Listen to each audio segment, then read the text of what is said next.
Hi, welcome to Opera Happy Hour. My name is Jeremy Frank. I am the Associate Chorus Master at LA Opera, and I'm thrilled to welcome you to episode 5 of Opera Happy Hour. As you know, each week I pick a theme, and we spend about half an hour discussing how that theme finds its way through the operatic repertoire. And of course, we do a drink pairing, because it is happy hour after all. Today, if you haven't guessed it already, we're tackling how dance and opera intersect, and we're making it a dance party. Those of you who know me at all are going to find this just slightly ironic, because while I love music wildly, dancing gives me the hives. It makes me so nervous. So, if my husband Nathan and I ever go out to a bar and you see us, you are likely to see me with today's pairing, which is a well drink. And my well drink of choice is vodka and tonic, because in the bars that we frequent, it's useful to be skinny. And just because I actually don't know what to do with both of my hands when I'm dancing, this is my left hand drink. My right hand drink is a water chaser, so that as I dance and work it out, I don't even have to worry about what to do with my hands. So feel free to get two of your favorite drinks. It's that kind of episode, and we'll get underway. In the meantime, cheers.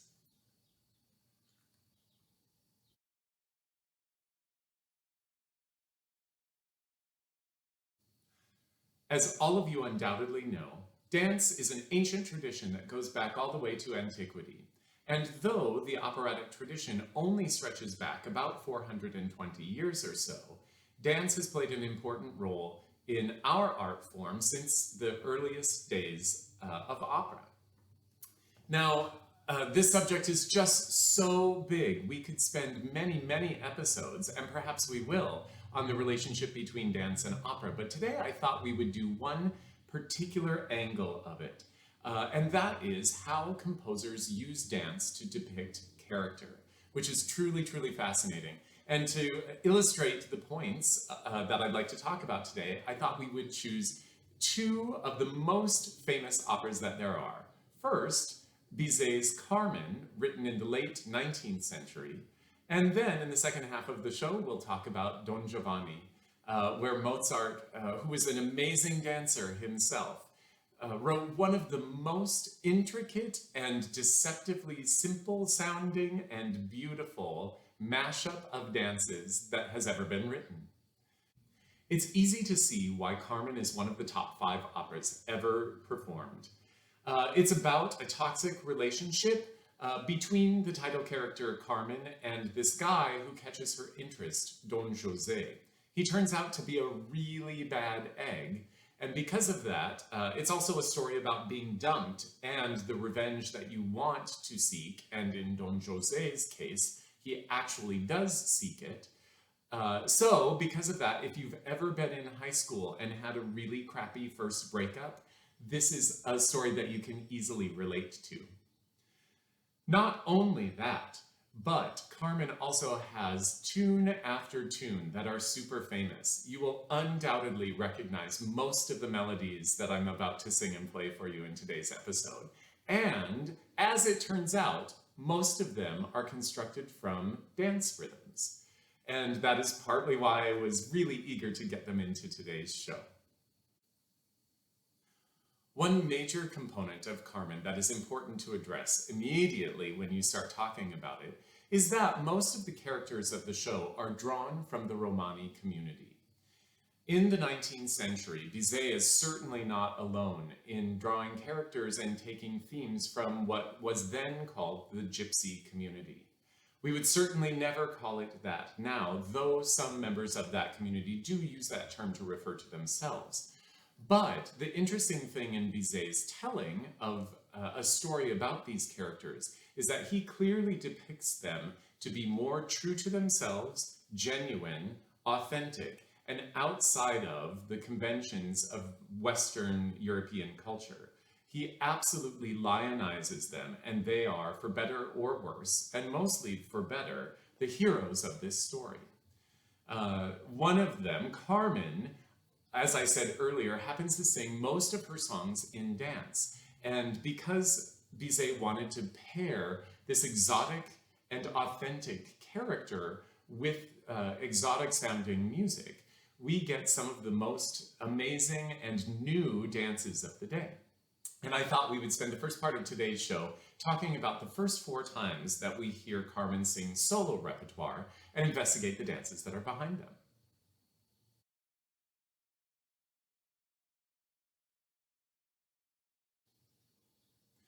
The first of Carmen's 4 dances is the habanera, which is one of the most famous tunes in Western music. You're certain to recognize it.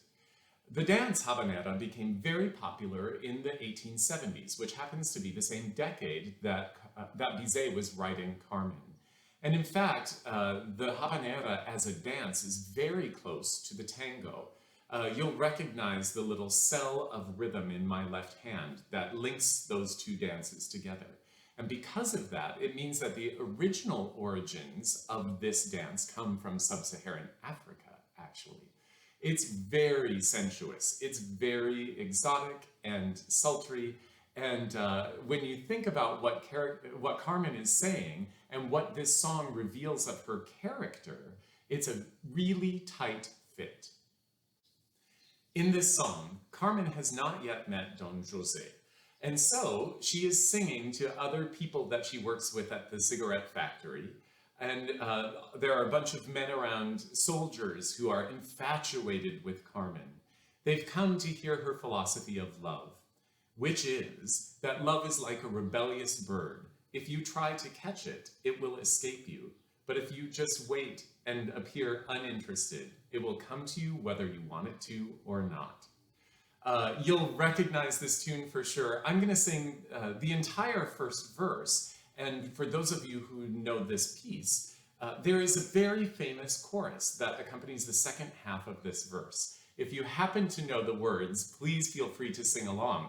But when I play very loud at the piano, you should know that what the chorus is singing is, "Watch out for her." It sounds something like this.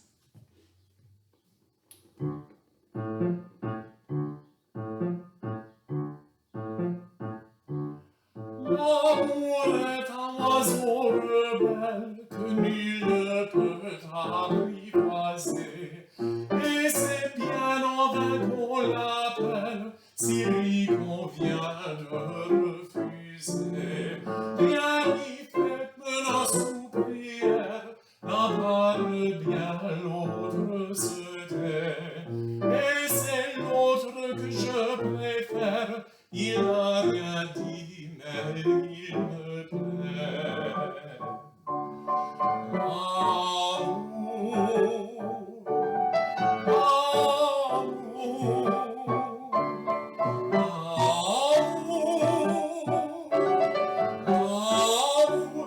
L'amour est enfant de bohème, il n'a jamais connu de loi. Si tu ne m'aimes pas, je t'aime. Si je t'aime, prends garde à toi. Si tu ne m'aimes pas, si tu ne m'aimes pas, je t'aime. Mais si je t'aime, si je t'aime, prends garde à toi.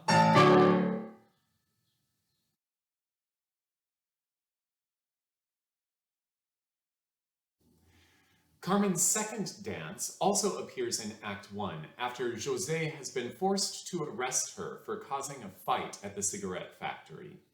The dance is a seguidilla, and it is a Spanish dance, and it's actually a dance of courtship. So it's interesting that Bizet depicts Carmen using it to start to manipulate and seduce José. The song is in an ABA form, and at first, her hands are bound behind her back. She's a prisoner, and she sings sort of flirtingly and non-directly about what her weekend plans are going to be.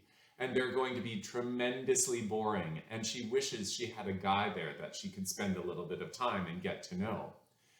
In the B section, she lays it on pretty thick and implies to José that he should be that guy. And by the time that she reaches the return of the A section, she has managed to sneak her way out of these handcuffs and is confidently singing that she is indeed going to go with José to her friend Lilas Pastia's house, where they will drink wine and have a great weekend. It sounds something like this.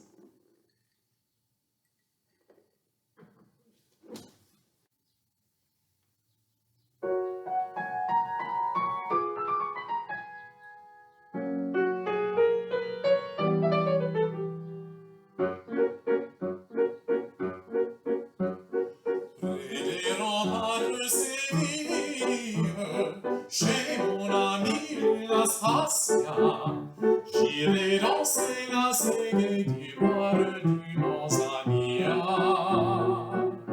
J'irai chez mon ami Las Passia.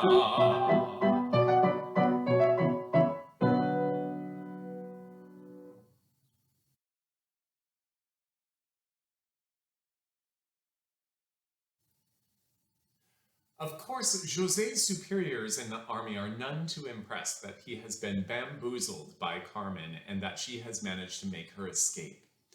He's imprisoned for 3 months, and as we start Act 2, we hear the chanson bohémienne.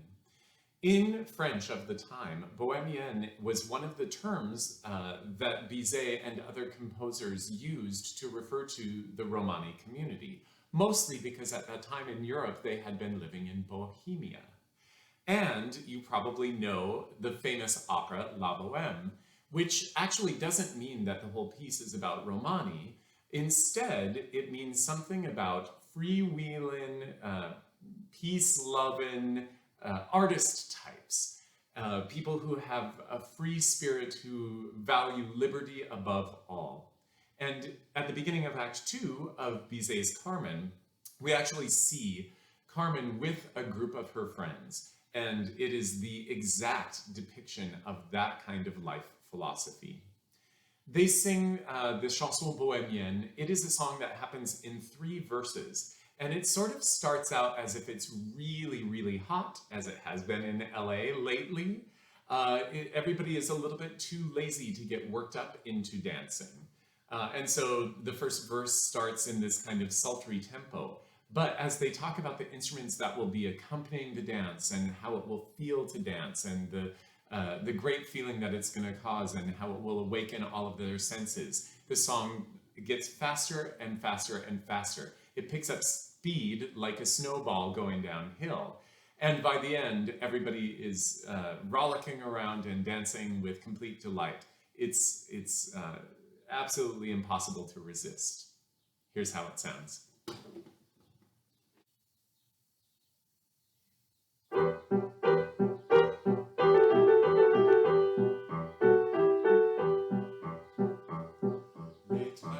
Des six sur terre, avec un éclat métallique, et sur cette étrange musique, les tingales se lèvent.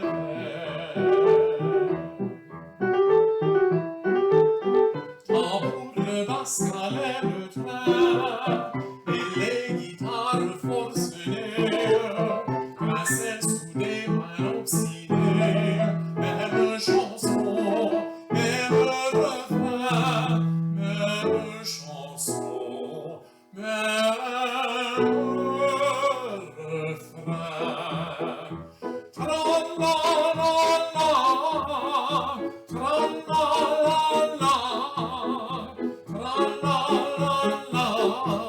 tra-la-la-la-la-la-la,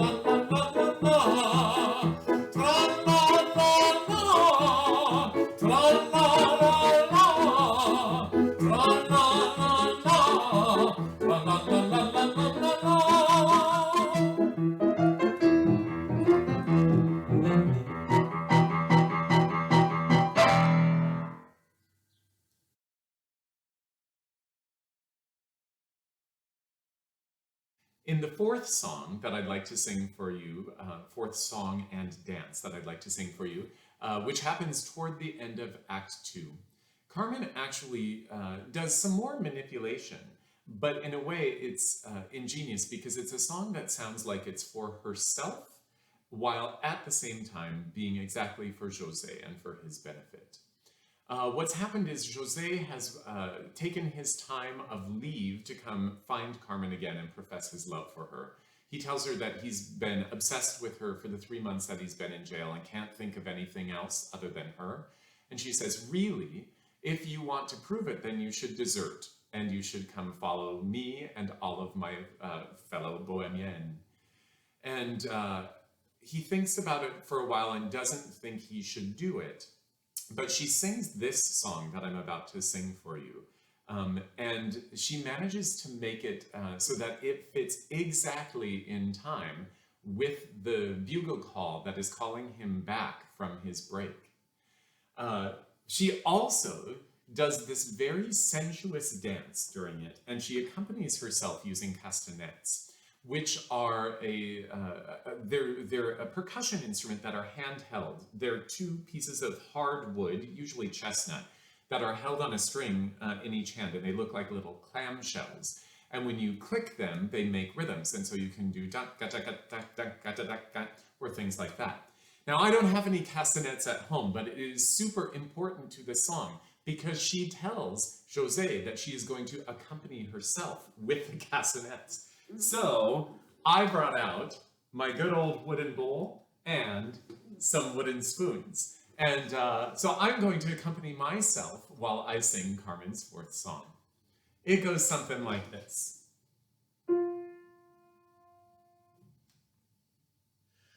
La la la la la la la la la la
There's an interesting difference between the way that dance depicts character in Carmen from the way that it depicts character in Don Giovanni.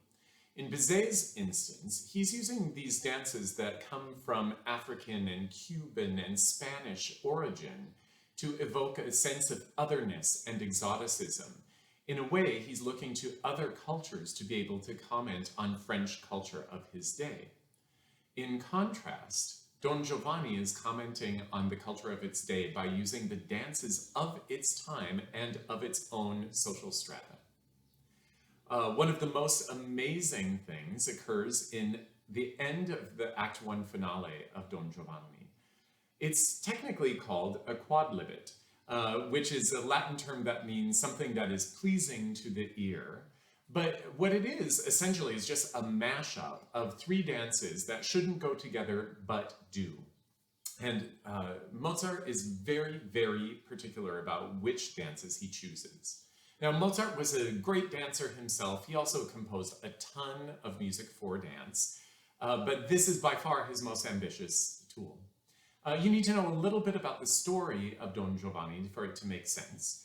So at the beginning of Don Giovanni, we meet Don Anna and Don Ottavio. And Don Giovanni, who is a very famous Lothario, he tries to put the make on all sorts of women, and in fact has succeeded thousands of times. He has tried to get his way with Anna, and she has fought him off. And they don't know his identity. So over the course of Act 1, they try to figure out who it is, and they're fairly certain it's Don G, and they're going to a party to try to confront him. One of the dances, then, in this finale is a very courtly dance called a minuet that happens in 3/4 time. In fact, it has a characteristic rhythm that I'm going to show you, not by dancing it, but I'm going to show you with my fingers. So it was known for its teensy tiny steps and this particular rhythm. Da, ba, ba, ba, ba, ba, ba, da. Ba, ba, ba, ba, ba, ba, ba, da. And if you were dancing that rhythm, chances were good that you were dancing a minuet. It was something that was danced in the court and was really reserved for noble people. So at the beginning of this quadlibet, Giovanni uses that music to dance elegantly with them and try to avoid their suspicions and being figured out as the one who tried to attack Donna. What he really wants to do is put the make on a young woman named Zerlina, who is a peasant girl, and she is engaged to be married to Mazzetto, who is also at this party. So after sort of dealing with the noble characters, Don Giovanni starts to put the make on Zerlina, and he does so by dancing a different dance in a completely different meter.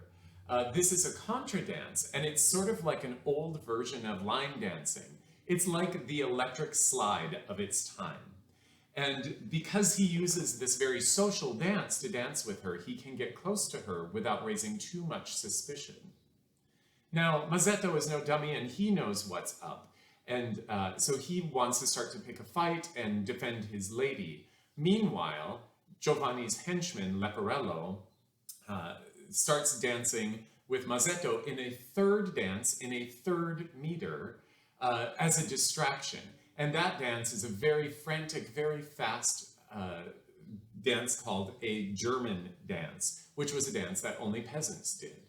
And somehow these three pieces of music go together miraculously in an interlocking unit. Now that I have a little bit of modern technology at my disposal, I'm able to show you how the magic of this quadlibet works, with its three dances in completely different styles depicting the three different social strata of the various characters involved. The first thing that you'll hear is the minuet dance, danced by all of the noble characters. It is in 3/4 time, so at first I'll count to show you the meter, and then when the characters start to sing, I'll give a little bit of color commentary about what they're saying. You'll have to imagine me wearing 6 or 7 different hats, because the words that I say will be reflecting exactly what each character's perspective is at any given time. After that, you'll hear Orchestra 2 start tuning on the acoustic instrument, and after they've tuned, they join with the second dance, the one that Don Giovanni uses to try to seduce Zerlina with. That dance is in 2/4 time, so while I play, I'll count out that meter, while this keyboard instrument continues to play in the other meter. Overlapping that music is Orchestra 3 starting to tune, and when they join in, they play in a third, very fast, very frenetic meter. And when that happens, I'll just simply jump to their part. And if I'm able to, I'll even count out a few measures of what fast rhythm they're thinking as they play. It sounds something like this.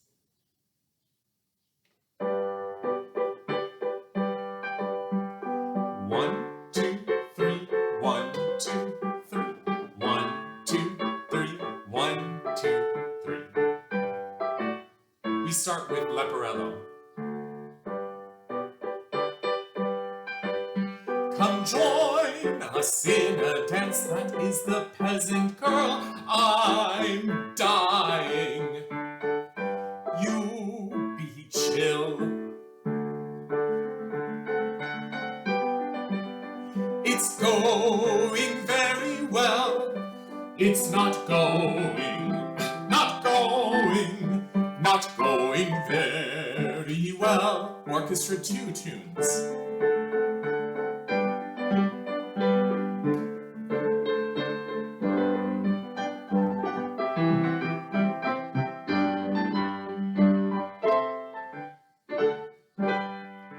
And they start to play. 1, 2, 1, 2, 1, 2, 1, 2, 1, 2, 1, 2, 1, 2, 1, 2.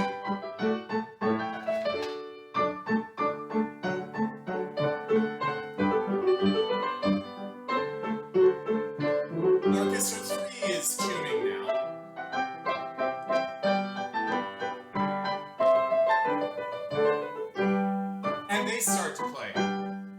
1, 2, 3, 1, 2, 3, 1, 2, 3.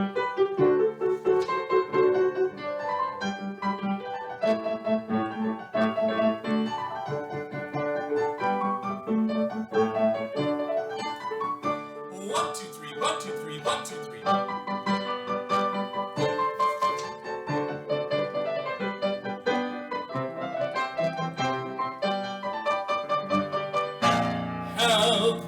Help me, people. I hope that this has whet your appetite to dust off your dancing shoes and work it out just a little bit. I would love to do another episode where we talk more in depth about the relationship between ballet specifically and opera. But before we do that, tune in next week when I'll be talking about opera murder mysteries. The drink pairing is really great there. And if you haven't had a chance to check it out, please check out the LA Opera Relief Fund, where any donation goes directly to help artists who are struggling through this time. Of course, only make a donation if you're able to make a donation, but if you are able, we're very, very grateful. In the meantime, have a great week and cheers.